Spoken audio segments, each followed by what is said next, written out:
This is the Lone Crater YouTube. We hope this video helps. In this video, I will explain how to set up your Fitbit Charge 5. First things first, let's get your new device powered up.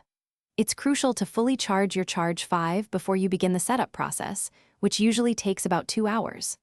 While it's charging, go ahead and download the Fitbit app from your app store onto your smartphone or tablet. Make sure your phone's Bluetooth is turned on, as this will be essential for connecting your new tracker. Once your Charge 5 is charged and the app is installed, open the Fitbit app. If you're a new user, you'll need to create an account. Existing users can simply log in. Tap the account icon in the top left corner, then select Set up a device. Choose Charge 5 from the list of devices.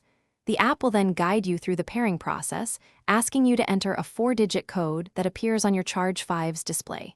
This confirms the connection. Now that your Charge 5 is paired, it's time to personalize it. Within the Fitbit app, you can choose from various clock faces to suit your style.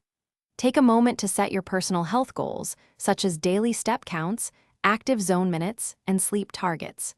You can also manage which notifications you receive from your smartphone directly on your Charge 5. Don't forget to explore advanced health features like the electrocardiogram and electrodermal activity scan for deeper insights. To get the most out of your Charge 5, ensure it syncs regularly with the Fitbit app. This keeps all your health data up to date. For consistent performance, remember to clean your device and its charging contacts about once a week. When new firmware updates are available, install them through the app to access the latest features and improvements.